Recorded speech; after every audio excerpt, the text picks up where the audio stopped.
Comprenez-vous bien les accords d'Arusha? Itoriro Burundi vous propose une série des émissions sur l'explication des accords d'Arusha. Suivez cette série des émissions tous les mardis de 21h au magazine Remesha. www.remesha.net.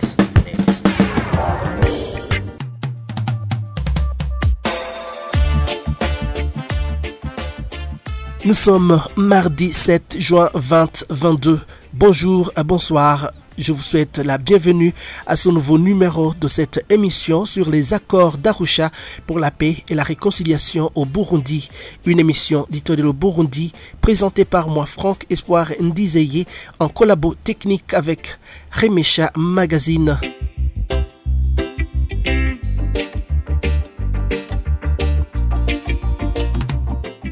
Dans notre émission précédente de mardi 31 mai, nous avons bouclé le protocole 2 avec l'article 22 de la démocratie et bonne gouvernance.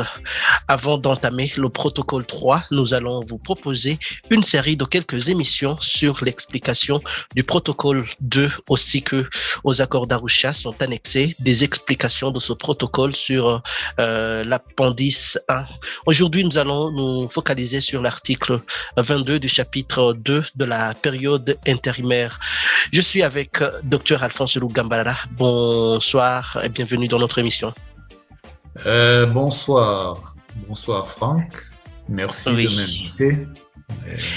La ligne 2 nous éclaircit bien les conventions de l'Assemblée nationale dans un délai de 4 semaines après sa signature.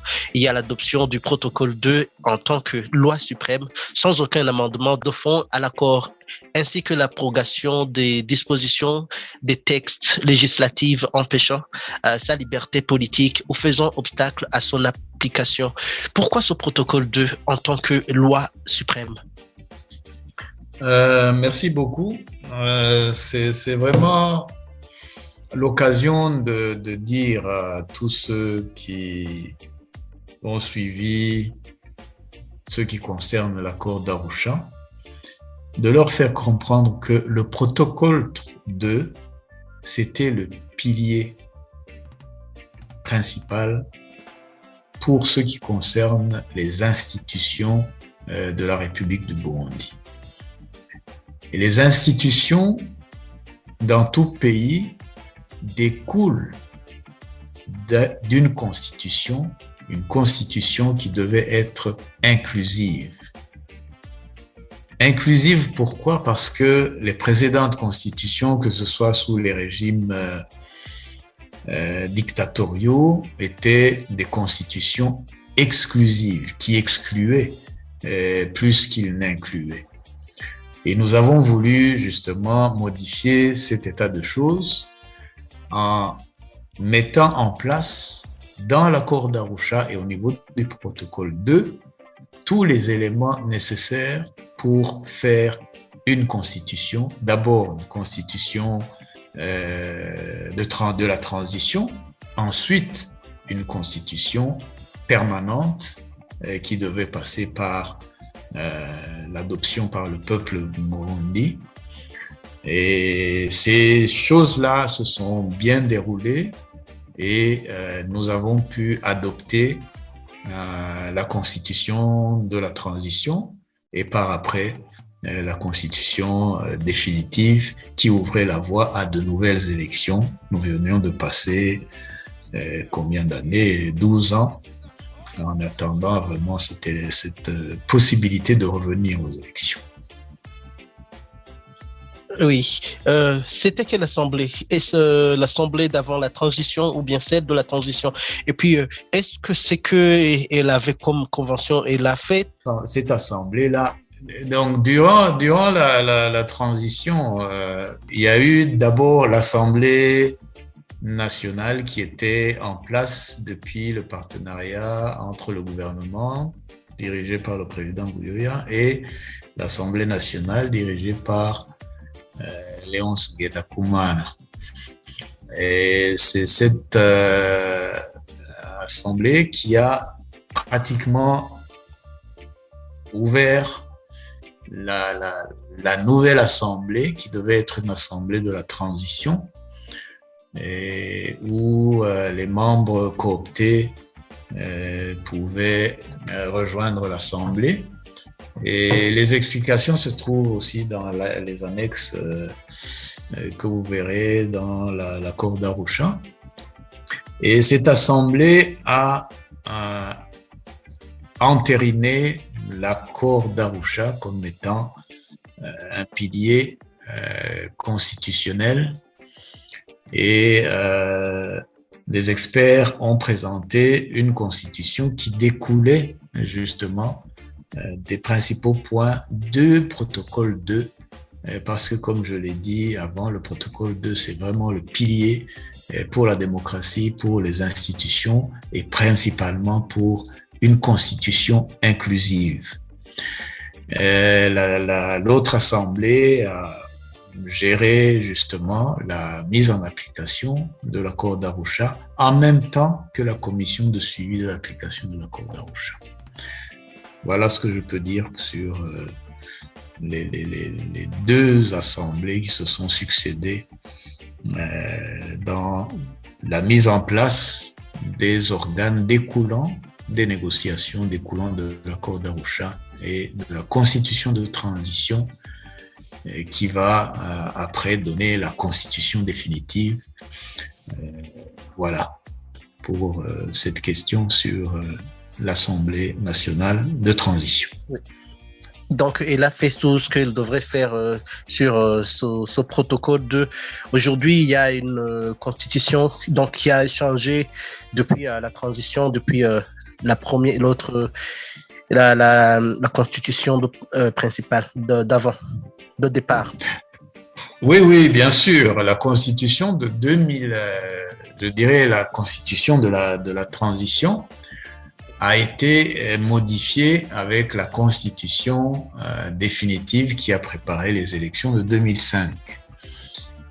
Et elle a été promulguée pour permettre que les élections se fassent en 2005. Pour vous montrer un exemple de la différence entre les deux constitutions, c'est par exemple la différence au niveau de l'exécutif, où durant la transition, il y avait un président et un vice-président, mais dans la constitution qui a suivi, il y avait un président et deux vice-présidents. Donc, par exemple, ça, c'était une différence importante. Et ça, c'est ce que je pourrais dire là-dessus. Les assemblées ont rempli leur rôle sans problème. Il n'y a pas eu vraiment de problème là-dessus. Mais c'est à 2018 que la Constitution inclusive a été modifiée pour revenir sur des constitutions exclusives. Il y a eu beaucoup de changements et c'est vraiment dommage que les partis politiques en activité aujourd'hui ne mettent pas l'accent sur justement cette transformation, qui est une transformation majeure et qui nous ramène à des périodes plus dictatoriales, malgré la présence d'une constitution. C'est tout simplement qu'elle est une constitution d'exclusion et non d'inclusion comme celle de l'accord d'Arusha. Voilà. Merci beaucoup. Dans cet article 22, on parle de la commission de suivi de l'application des accords. Comment était faite cette commission? Quel était son rôle alors qu'il y avait des institutions, il y avait l'Assemblée nationale? Oui, ce sur quoi nous nous sommes entendus, c'est qu'il devait y avoir, ça c'est le protocole 5, qui est le protocole des garanties. Il fallait que ceux qui ont été amenés à négocier à cause des problèmes internes au peuple burundi, nous avons demandé que ce sur quoi nous nous sommes entendus, il y ait des garanties que ça sera mis en application, ça sera respecté. Et c'est pour ça qu'une commission, qu'on a appelée la commission de suivi de l'application de l'accord d'Arusha, a été mise en place et elle devait remplir son rôle durant la transition et aussi après la transition pour quelque temps. Alors, ce qui s'est passé avec la commission de l'accord d'Arusha, plutôt la commission de suivi de l'accord d'Arusha, pour la mettre en place, nous avons considéré 3 groupes principaux. Le premier groupe était composé des personnes qui représentaient la communauté internationale, tant au niveau des négociations que au niveau du pays. Il s'agissait en grande partie de représentants de l'ONU, qui était le représentant du secrétaire général de l'ONU, qui était président de la commission, le représentant de l'Union européenne, de l'Union africaine, et un représentant de l'initiative régionale, la East African Community. Et je pense que c'était en grande partie à ce niveau les personnes, je dirais, étrangères qui représentaient les garants. Il y avait, j'oubliais, il y avait aussi un représentant du médiateur, un Sud-Africain qui était avec nous. Et puis, il y a ceux qui représentaient les signataires de l'accord d'Arusha, burundais, c'est-à-dire les partis et le gouvernement et l'Assemblée nationale qui ont participé à toutes les négociations. Ensuite, nous avons pensé y inclure la société civile, c'est-à-dire les forces de la société civile, les femmes, les jeunes, et qui étaient aussi représentées dans cette commission. On appelait les Bashinganae, qui devaient aussi aider les partis qui avaient signé l'accord d'Arusha à rester sur la ligne de leur entente. Voilà, ça c'était la composition de la commission. Elle avait des missions très importantes, elle avait toutes les latitudes d'infléchir les partis ou le gouvernement si ils se rendaient compte que certaines dispositions de l'accord d'Arusha n'étaient pas suffisamment respectées. Voilà pour vous dire à peu près la composition de la commission.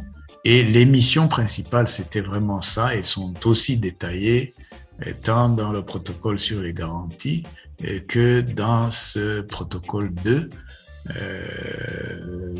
l'article, je crois que c'est l'article 22, qui le spécifie très clairement des principales missions de la commission, notamment mettre en garde là où les partis qui ne se conformaient pas à l'accord d'Arusha et surtout le gouvernement par rapport au calendrier que nous avions établi, et là je le dis en connaissance de cause parce que j'ai fait partie de cette commission, et nous avons établi, d'abord nous nous sommes entendus sur les missions de la commission, ensuite nous nous sommes entendus sur le calendrier des principaux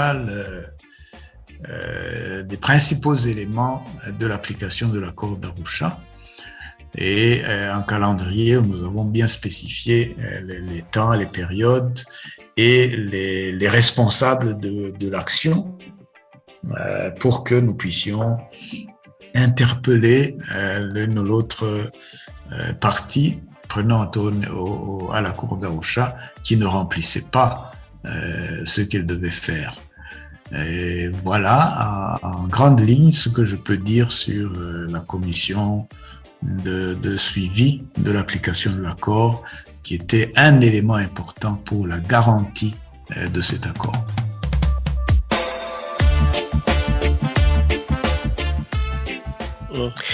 Vous dites que vous devrez intervenir dans des activités des partis politiques et même vous avez aussi des droits au programme de la fonction publique, par exemple, dans des activités du gouvernement, voilà, et autres choses. Est-ce que cela ne pourrait pas créer des malentendus auprès de cette commission et au ministère ayant en charge soit les activités des partis politiques ou celui de la fonction publique et aussi causer de nouveaux conflits politiques? Bien,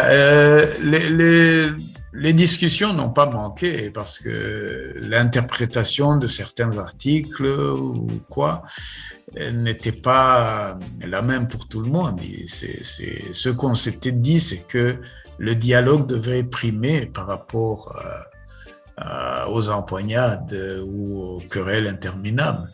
Et donc, cette ligne-là de dialogue était privilégiée. Mais je dois dire que par rapport au gouvernement, il y a eu beaucoup de manquements. Et là, je dirais, c'est vraiment le gouvernement, les deux gouvernements de transition, que ce soit la première partie ou la deuxième partie. Il y a eu beaucoup de manquements, avec des prétextes souvent qui ne tenaient pas, entre autres le prétexte qu'il y a des belligérants qui étaient encore en belligérance. Je donne un exemple très parlant, c'est par exemple les deux commissions qui étaient les piliers vraiment du processus de réconciliation, et c'est la commission Vérité et Réconciliation et la commission d'enquête internationale, que le gouvernement de transition aurait dû demander très rapidement, c'était 1 mois après la signature et 6 mois après la signature. Et cela ne s'est pas fait. D'abord, pour la commission Vérité et Réconciliation, ça ne s'est pas fait durant la transition. Et ce qui est vraiment dommage, de la commission d'enquête internationale, il semblerait qu'une lettre ait été écrite, mais qu'il y a eu un manque de suivi au niveau de l'ambassade du Burundi aux Nations Unies. Et il n'y a pas eu de suite à la demande pour une commission d'enquête internationale, et ce qui nous rattrape malheureusement dans la situation dans laquelle le Burundi se trouve aujourd'hui. Et donc, on ne s'est pas rendu compte que en faisant des manquements dans l'application de l'accord d'Arusha, ça allait nous causer d'autres problèmes qui nous font réellement revenir en marche arrière et reprendre les mêmes discours d'accusation et tout ça que nous aurions voulu se terminer avec l'application de l'accord d'Arusha. Et une autre loi qui était tout aussi importante mais qui n'a pas été appliquée, elle a été promulguée par le président Daï Zéé. C'était la loi qui faisait la séparation des postes politiques et des postes techniques. C'était une loi, et pour moi c'est encore une loi très importante pour que les gens comprennent la question des quotas 60%, 40%. D'abord, c'était transitoire pour une période de 10 ans normalement, mais aussi que ça concernait exclusivement les postes politiques. Et ces postes politiques ne sont pas vraiment nombreux, tandis que les postes techniques, on ne regarde que la technicité et pas l'origine partisane ou ethnique de ceux qui devaient en bénéficier.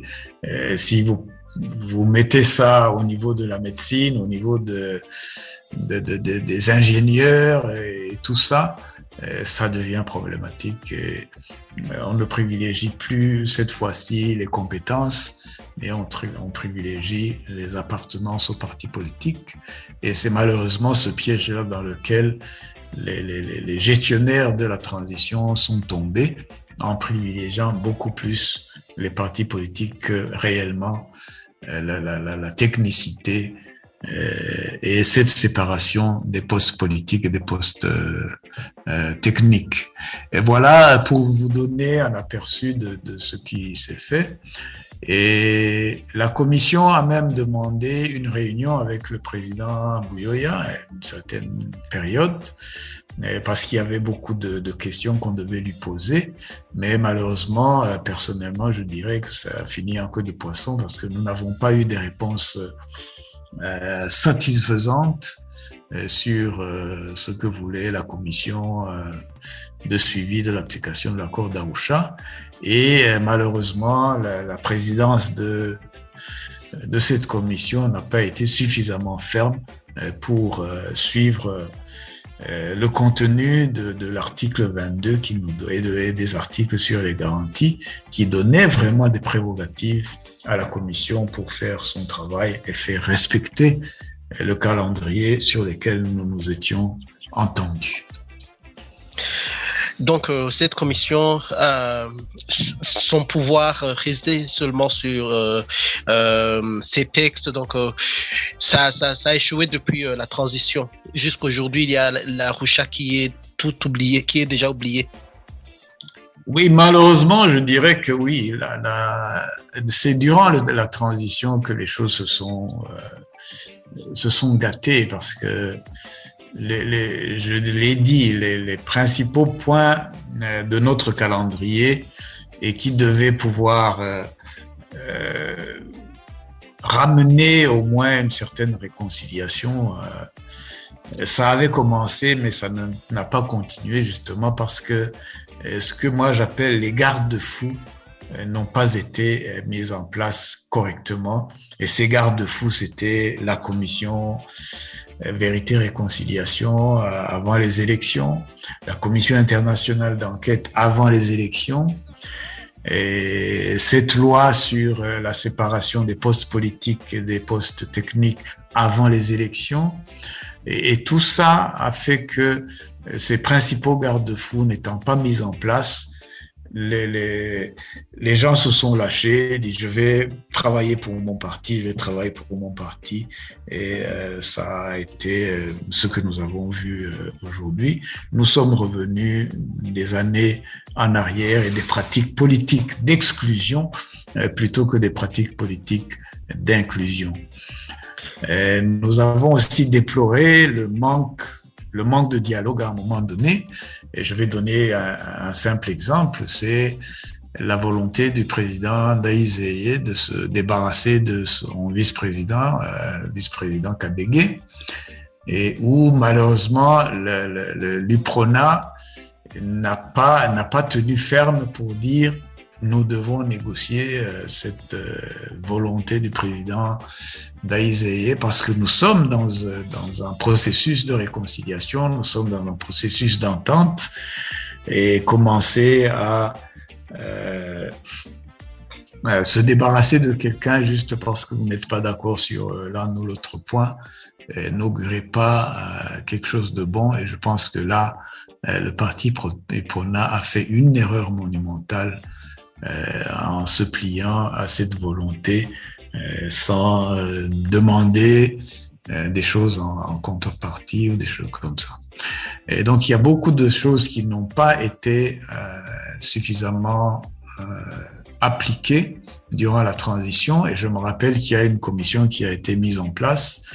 Je ne sais plus si c'est avant la fin de la transition ou après la fin de la transition. Elle était dirigée par l'honorable Gallo Sieko-Pierre, et qui ont conclu que seulement 15 à 20% de ce qui devait être fait durant la période de transition en ce qui concerne l'accord d'Arusha a été appliqué.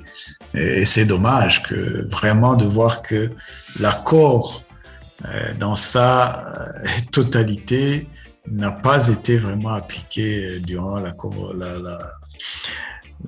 transition. Les gens se sont focalisés juste pour mettre les gens en place. Ok, on respecte 60-40. Même encore aujourd'hui, quand vous dites non, l'accord d'Arusha n'est pas appliqué, oh, dit 60-40 c'est appliqué. Comme si l'accord d'Arusha c'était seulement 60-40. Non. Le 60-40, c'est d'ailleurs un détail par rapport à tout le contenu de l'accord d'Arusha. C'est un contenu volumineux, c'est un programme de réconciliation, mais qui n'a pas du tout été appliqué.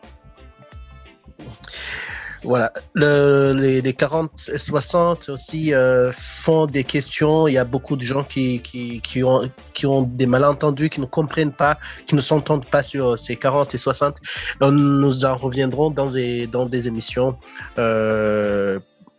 dans d'autres émissions. Sinon, pour clôturer notre émission, la dernière question pour clore, est-il encore possible d'établir la démocratie et bonne gouvernance au Burundi?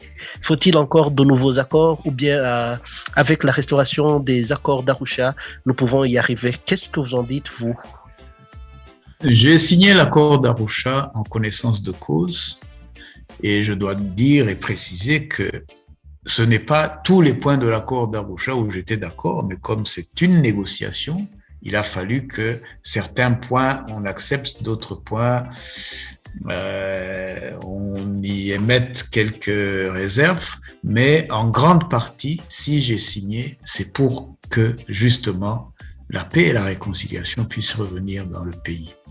J'ai précisé aussi que la notion de dialogue était importante dans l'accord d'Arusha. Et c'est ce sur quoi nous nous sommes entendus, que s'il y a un malentendu quelque part, et qu'on va privilégier le dialogue pour arriver à une solution qui respecte réellement la volonté du peuple et la paix et le processus de réconciliation. J'ai dit tout à l'heure que l'accord d'Arusha est un programme sur plusieurs points. Le premier point, c'est la réconciliation. C'est le protocole 1. Et c'est l'orientation pour un nouvel ordre politique au Burundi. C'est l'orientation pour que les questions des crimes soient réglées dans la transparence et avec l'assentiment de tout le monde. Personne ne m'a encore amené aujourd'hui dans les partis politiques un autre programme de réconciliation qui soit meilleur que celui sur lequel j'ai signé.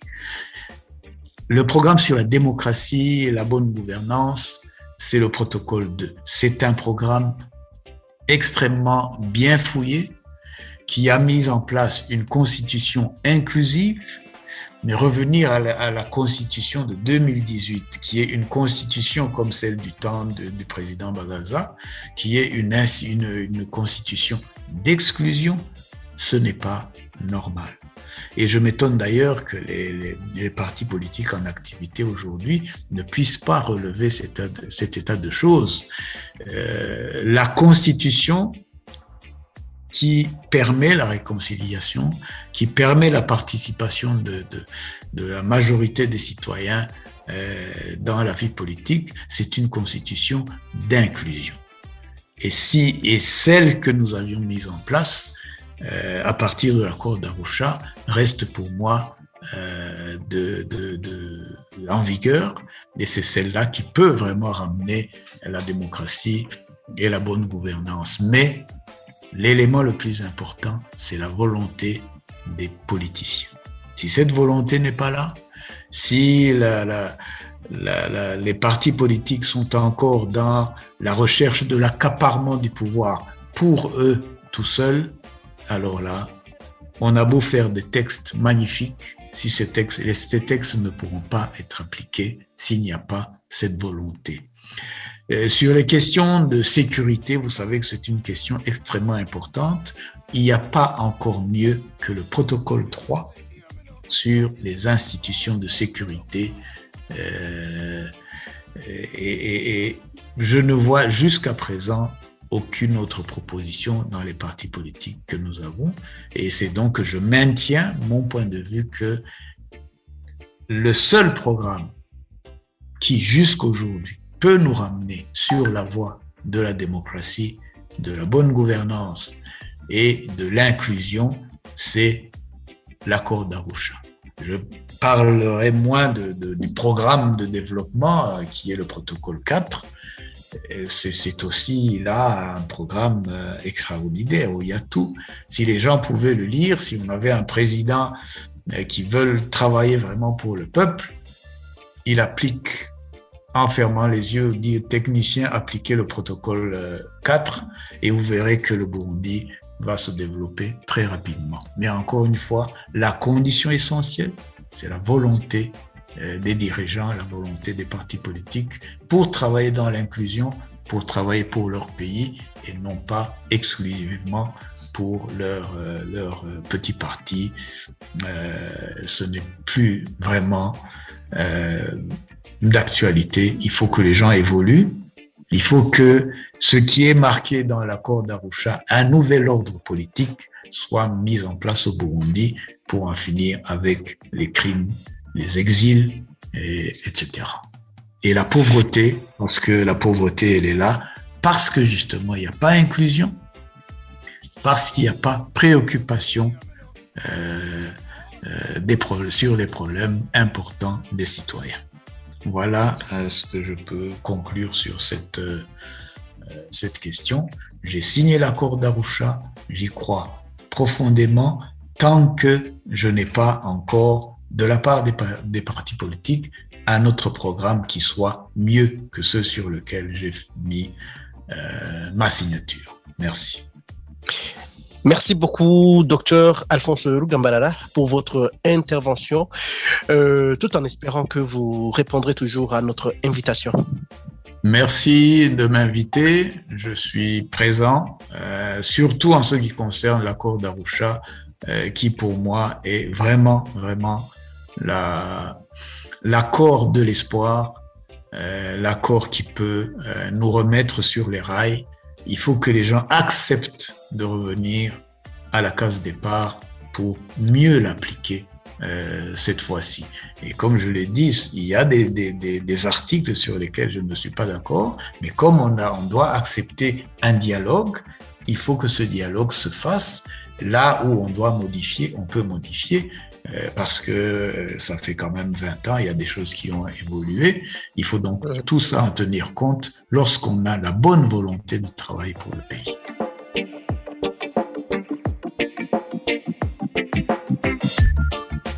Je vous remercie de nous avoir prêté une oreille attentive.